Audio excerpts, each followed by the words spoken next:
family is so beautiful, but good gosh, is it complicated. Family's so beautiful, but it can be really tough. I want to ask you some questions, and don't raise your hands. I repeat, don't raise your hands when I ask you this question. You might want to out of instinct, but don't. How many of you here today would say that one of the hardest relationships in your life that you have had to walk through has actually been family, if you're honest about it? See, don't raise your hand. But think about that. How many of you is that true for you? How many of you would look and say, man, no, family has been one of the most beautiful things in my life. It's been one of the most powerful things. I'm grateful for family. How many of you also at the very same time have found it to be confusing or difficult, tough to navigate, or hurtful sometimes? How many of you grew up in a family where you were expected to be something because your family was a certain way and you're like the shoe that didn't fit? Right? Like where it's always like there was some part of it trying to make you into something and it just never quite worked right, and that created tension and conflict with you and your family, and even to this day you're like, yeah, that's me. I feel that. And family's been beautiful, but it's been weird or tense, or you haven't known what to do with it. How many of you grew up where there were problems going on in your family that swirled around you and inside of you, and that's what occupied your head, that's what occupied your heart, that's what occupied your time? And even now, you might be looking back at the past and you're like, that's still what's occupying my head and my heart and my time. And it's because you know family's this amazing, powerful thing, but it can be hard.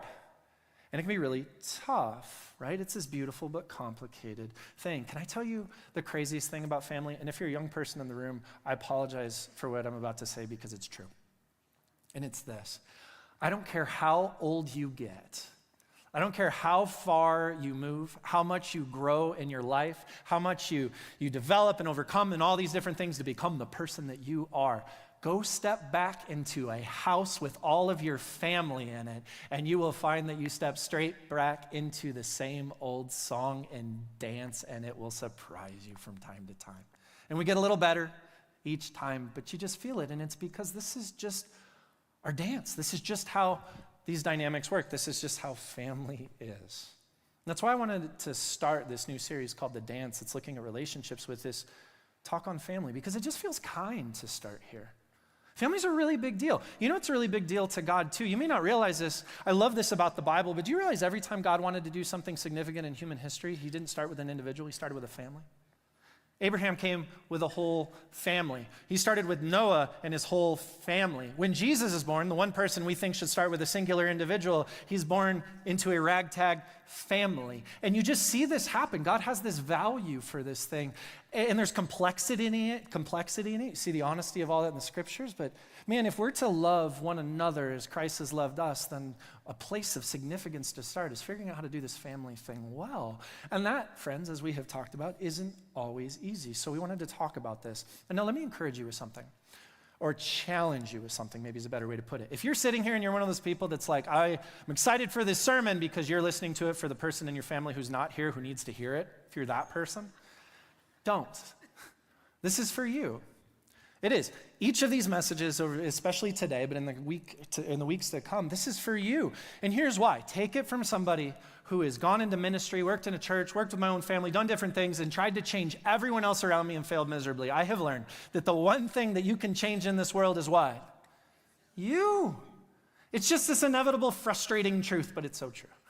And so, friends, I just want to challenge each of you. Start with you. Think about how this impacts you, because here's the good news. You can't change another person. You can't change your whole family. But if you change your dynamic, you might just change the whole dance. And isn't that good news? Isn't that powerful? You have more power in the seat with you right now than you think, or than you could even know, even if you've been walking through something for a very long time. Today, though, I want to start by identifying one thing, one dynamic, one dance, if you will, that will harm your family if you give it a place in your life. And I want us to see it clearly so that we can have the opportunity to make a different choice should we so desire. And it's this. This is the one big point for the morning. Passive aggression will harm your family if you give it a place in your life. Passive aggression will harm your family if you give it a place in your life. I realize that we might be on different pages or maybe different levels of understanding when it comes to that word or those words, passive aggression. So if for you go, I think I've got a pretty good idea of passive aggression. I know it when I see it. I understand what it is. Let me just see show of hands. If you're like, yeah, there's some familiarity with that. Anybody willing to say it? Some of you guys are like, I don't want to identify that about me. Yeah? How many of you look and you're like, I think I do, maybe not, I'm not sure. Yeah, that's okay too. There's a lot of people in that. And then based on the hands and things that I didn't see, there's a lot of like mixed understanding in this room. So let me start this way with a definition. And it's kind of clinical. I'll acknowledge that. We'll explain it more in layman's as we go.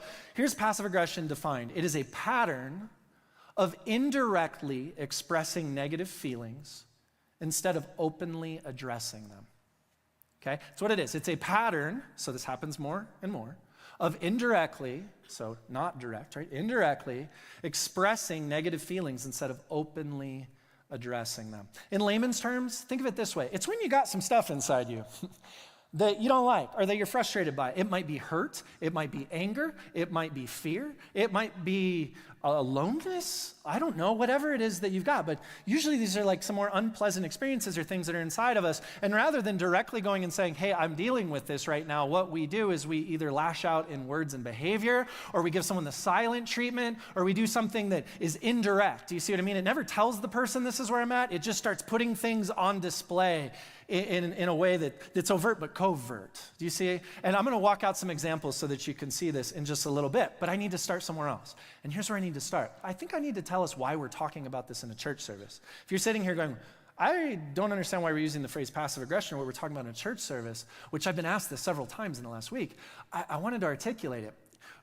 Jesus tells us the greatest commandment is to love one another. Love God, right? Love God as he's loved us. Like love God with all of our hearts, mind, strength, all of that. But then what's number two? To love one another as we love ourselves. There are few things that will get in the way of us loving one another like this particular thing. And it's because it centers around this idea of dishonesty. And it starts to mess stuff up. In fact, this kept plaguing Jesus throughout his ministry with a group of people called the Pharisees. When you read about how the Pharisees interacted, which, man, I encourage you, go through your New Testaments and read the interactions all these religious leaders had with Jesus. It is soaked in passive-aggressive behavior over and over and over again. I want to give you an example. Mark chapter 12, verse 13 says this, and they sent to him some of the Pharisees and some of the Herodians, him being Jesus, to trap him in his talk. So we don't have to guess about the intentions of why they're going there, right? There's not good intentions. There's malice, right? They want to trap him. They want to hurt him. Verse 14, and they came and said to him, now check this out. Teacher, we know that you are true. Do they believe that? No. And do not care about anyone's opinion, for you are not swayed by appearances, but you truly teach the way of God. Do you see the lack of harmony between those two verses there? We're going to get out there to trap him. Jesus, you are fantastic and amazing. You teach the word of God, and we love who you are. And like, you're not bothered by anybody's opinions and all these different things. It's hidden. There's a deviousness to this. There's something that's hidden here. And then they say, is it lawful to pay taxes to Caesar or not? Should we pay them or should we not? Here's why they're asking him. If Jesus says, well, yeah, it's lawful to pay taxes to Caesar. Do you know what's on the coin that they pay taxes with? A picture of Caesar with the inscription, Caesar is Lord. Can you imagine being a religious Jewish person having to pay taxes with a coin that says Caesar is Lord? And in case this isn't soaking in, can you imagine if our current president, if it was on a coin and it said, Biden is Lord, would you have tension with that? Now, even if that's not your political party, insert any other political party as president and it says that president is Lord. Would you have tension with that? We all would. And so they're looking like, okay, so if he says yes, all the Jewish people are going to get mad. If he says no, you don't have to pay your taxes because of that. Do you know what's going to happen? All the Romans are going to clamp down on him. Either way, Jesus is trapped and he loses. And they do this stuff to him again and again, smiling faces, but hiding this bitterness and this frustration and all these things in their hearts. And you know what I love about Jesus throughout the New Testament? And you just see it over and over again. Every time the Pharisees step up in passive aggression and say, Jesus, let's dance, he does a different dance altogether. Every time they throw this out there and it's that opportunity to react and do all these things, I keep waiting on all these Pharisaic moments where Jesus is going to be like, all right, it's go time. And instead he asks questions. All right, he's going to react and lash back and all these things. And he just responds so differently, so directly, so clearly. He doesn't engage in that same song and that same dance. And I think that's powerful, and I think that's our rabbi. I think that's our Lord. And there's something about that I'm like, man, I want to learn from this as we seek to model the heart of Christ for one another, right? So that passage is a perfect example of passive aggression. The intent has harm in it. And here's why it harms people. It's because it heaps shame, or it somehow puts weight on other people in a way that isn't actually meant for them to carry, and it ends up creating hurt. And so we're talking about this because, frankly, I think God cares about it. That's why we're talking about it in church, and I think he cares about our honesty. And in the moments where we struggle with dishonesty or cloaking that honesty, there's a part of us being real and true and honest that I think is important. Psalm 51 verse 6 says, "Behold, you delight in truth in the inward being," speaking of God. "You delight in truth in the inward being, and you teach me wisdom in the secret heart." God cares about not just how we act out here, but what's in here, right? What's going on in this heart of ours, inside of us. Luke chapter 6, Jesus is speaking, verse 44, he says, "For each tree is known by its own fruit. Figs aren't gathered from thorn bushes, nor are grapes picked from a bramble bush. The good person out of the good treasure of his heart produces good. The evil person out of his evil treasure produces evil. For out of the abundance of the heart, the mouth speaks." Meaning, whatever's in here, regardless of how we mask it, it's going to find its way out here. So we can be kind, and we can choose to be candid and direct and honest, or we can be hidden. The reason why we can't give passive aggression a place in our lives is because in every comment and in every behavior is a hidden thorn. To use the language from the passage, there's like a thorn inside of it, and it always ends up getting swallowed and causing harm. Or it always ends up getting jabbed into somebody and hurting. It's not being honest. And instead it's using dishonesty to wound or to heap shame or guilt on another person instead of owning that honesty piece, that courage piece for yourselves, for myself. And we all do this. By the way, if you're sitting in here and you're starting to feel real heavy because you're like, I think I do this sometimes. Yeah, I mean, all of us do. Like, you don't need to carry that like weight right now. It's just an opportunity to articulate through something and see it. And we all get to make a better choice. And if you fail at it a bunch as you go, you're in good company. Like me too. But there's still a path forward. It's still important to talk about. Right? It's not being honest, it's using that dishonesty to create shame. And just in case you might be sitting here going, I don't think this matters to me at all. Here's the litmus test to see if passive aggression matters to you at all. I want you to imagine that you accomplished something good in your life on a next week, that you accomplished something good, you're proud of it, it's important, and then someone that you know, not a stranger, someone that you know comes walking up to you, whom you like or respect or whatever. They come walking up to you and they say, "Hey, that was really good," for someone like you. If that moment hit you weird at all, you care about passive aggression. If that moment struck you funny, or where you're like, wait a minute, what is that supposed to, then you care about passive aggression. You're in. Like, this is something that matters. If that hits you square in any way, shape, or form, you care about this, and that is okay because God does too. When we see Jesus get angry in Scripture, it is almost always when some passive-aggressive moment is used to create harm in the life or lives of somebody else. And it rarely happens, but it's always in those moments. And it's this powerful thing. It's okay to care about this. God does too. Proverbs chapter 26. Beginning of verse 18. I love this. This is such an overt verse. It says, "Like a madman who throws firebrands, arrows, and death." Not a lot of verses in the Bible start this way. I love it. It's like a madman who throws firebrands, arrows, and death is the man who deceives his neighbor and then says, "I'm only joking." Right? I do this. How many of you guys have ever found somebody talking to you and they hurt you, or there's like the words have a little bit of a dagger to them, or they're pointed, the next thing you know, you're like, that didn't feel right. That felt weird. And then they see that and they go, "I'm just messing with you." And you're like, well, stop it, right? "I'm just joking. I'm just doing." And then what happens to you is, well, now it's just a joke, so you're not allowed to take it seriously, which means you're just in this weird place internal. You got to figure this out, and you're kind of trapped there. So do you lash out? Do you get aggressive? Do you look like an idiot now? What do you do, right? I love this. Proverbs tells us that the moment is like a madman throwing firebrands, arrows, and death. There's a couple inferences here that we should acknowledge. First of all, each of the things he references clearly cause harm. Firebrands, arrows, death. Like, none of us are going to be like, well, there's some goodness in that. No, there's none. right? They cause harm.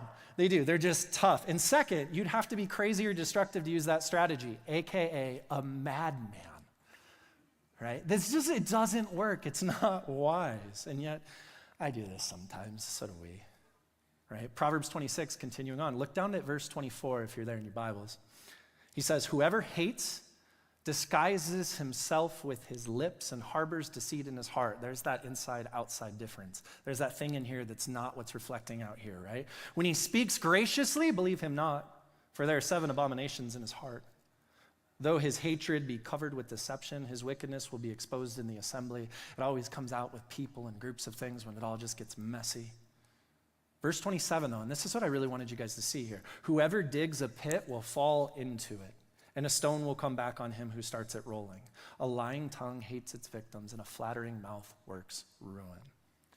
Right? So there's this picture that's being drawn here of like there's this inside-outside thing, and when we act this way, and when we start putting that out there, what ends up happening is it creates harm. Verse 27, I'm sorry, I wanted us to see this because it becomes like a pit, right? That we dig for someone else, and then we fall into it. In fact, everybody usually falls into it. If you know what it is to be passive-aggressive, you probably grew up in a family that was pretty passive-aggressive at some point in time, or friends or things, and everyone just kind of falls into that, and it just becomes your operating system. And then verse 28, and you just get stuck there. It lands in ruin.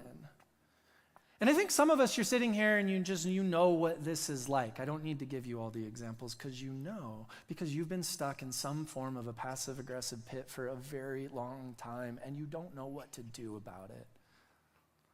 For some of you, you are tired of having to defend yourselves from moments or accusations that never really allowed you to enter into them because they weren't honest towards you, and you don't know how to put both feet down, and it just feels so weird, and you don't know what to do. It doesn't feel safe, and you're tired of navigating that because it's hard.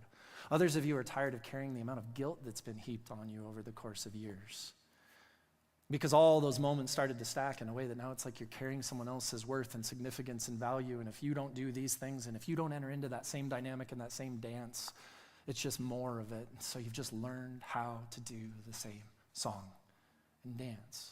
James chapter 3, verse 14 says, but if you have bitter jealousy and selfish ambition in your hearts, do not boast and be false to the truth. This is not the wisdom that comes down from above, but is earthly, unspiritual, demonic, right? There's this internal, external thing again. For where jealousy and selfish ambition exists, there's going to be disorder and every vile practice. And then tune in on verse 17 right here. But the wisdom from above is first pure, then peaceable, gentle, open to reason, full of mercy and good fruits, impartial and sincere, and a harvest, right? That which we get to reap. A harvest of righteousness is sown in peace by those who make peace. James tells us that if we have jealousy or selfish ambition or insert whatever weird stuff is going on inside of here, and we mask that and it starts to come out in all kinds of crazy ways, he looks and he's like, that's not going to do good things. And yet, there's this other kind of wisdom that's from above. I love the kind of wisdom he encourages us toward in verse 17. He says, wisdom from above is pure. Man, that's a good word, isn't it? It's pure. It's honest. I think of like water. It's clear. It's trustworthy. It's not tainted. It's pure. It's also peaceable. It's not seeking to wound. It doesn't have a hidden dagger or a thorn inside of it. It's not seeking to harm, and it's not trying to heap guilt or shame on somebody else. Right? It's trying to connect with the people that you care about, that we care about. And it's gentle. Wisdom from above reminds us that it's tough to be a human being, and that our hearts are delicate things sometimes, for sure. And that vulnerability is like a kind of awkward deal for some of us sometimes, and there's risk involved with that. And so there's gentleness needed for some of these moments. It's also, wisdom from above is full of mercy. It recognizes that we're going to get it wrong. We're going to mess it up. We're going to need to ask for a do-over from time to time. If some of you know what it is to be passive-aggressive, it's probably because you grew up in environments and dynamics where that was your operating system, and you've been practicing that a long time. It's probably going to take a decent amount of time to practice something else before it feels normal. And that just makes you normal. So there's mercy here. There's understanding of this. And it's impartial and sincere. It's not masked. It's not cloaked. What's inside is outside. What's outside is inside. It's beautiful, isn't it? So friends, if passive aggression is something that brings harm to our lives and it brings harm to the family that we care about and the people in them, let's choose something different. Let's grab a hold of that little bit of wisdom from above and try to make that our path in those moments when we're tempted to use those words or those behaviors. So I could just end there and go enjoy your week. I want to leave you with 3 challenges. Here's maybe some ways to navigate that. Here's the first one. Recognize that every passive-aggressive statement has a need or a desire behind it. Every passive-aggressive statement has a need or a desire behind it. This is huge. Because if you can see this, you can actually see what the other person's really caring about, and you can make the choice as someone who cares about them whether you would like to meet them in that or not. And this becomes powerful. You step out of the reaction, and you get to choose your action. Number 2, choose to trade reactivity and avoidance for directness. Choose to trade reactivity and avoidance for directness. This is what I love about Jesus. Jesus, in moment after moment, when they come at him in these sly ways and all these different things, he just pauses and he's like, I'm not going to do that with you. What about this, though? Jesus, in all those moments where I keep thinking, and now the hammer's going to drop and the Son of God's going to strike all the Pharisees down and be like, how dare you talk to me that way? Do you know who I am? And all these different things. Instead, he looks and he asks them questions. He engages them differently. And I just love this. There's a directness to who Jesus is instead of jumping back into that swirl. I want that same thing for me. It's not always hard. Not always easy. Here's the third one. And this is the last thing for the morning. Risk, and it is a risk, but risk saying the real truth. Risk being honest. Risk being honest. Risk being honest. If you walk away with nothing else today, risk being honest. This is a big deal. This last challenge is for all of us, myself included, that struggle with being passive-aggressive from time to time.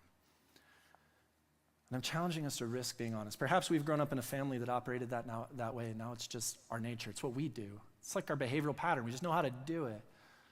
Risk breaking it. Risk being honest.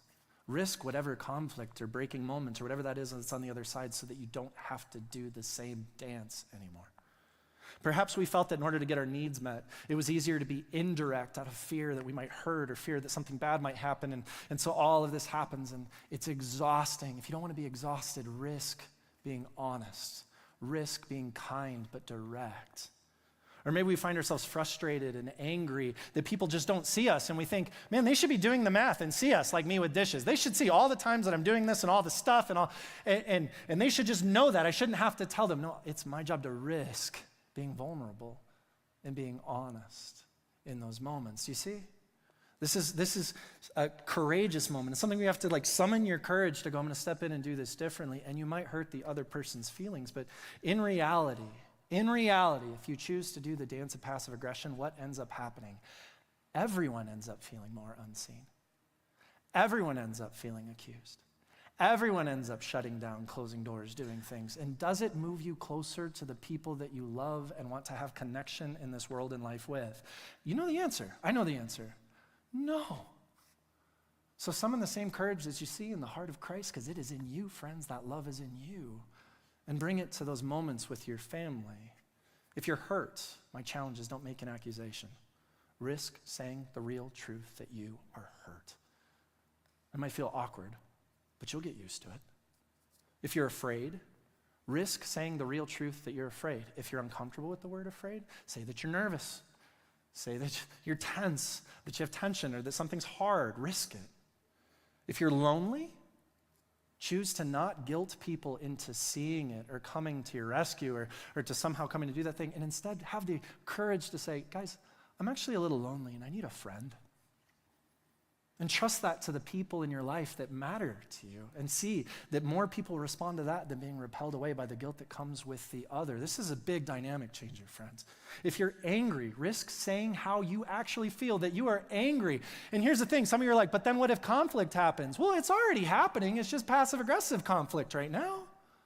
So risk being able to articulate that, and you cannot control the other person's response, but you can be proud of the way you entered into that moment and change your dynamic. And once again, let's articulate, it might just change the dance.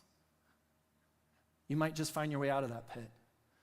You might just find your way moving towards the people you love and want to connect with the most. And that is a good, beautiful thing, friends. Friends, a reminder. But the wisdom from above is first pure, then peaceable, gentle, open to reason, full of mercy and good fruits, impartial and sincere. And a harvest of righteousness, that's my prayer for your lives. A harvest of righteousness is sown in peace by those who make peace.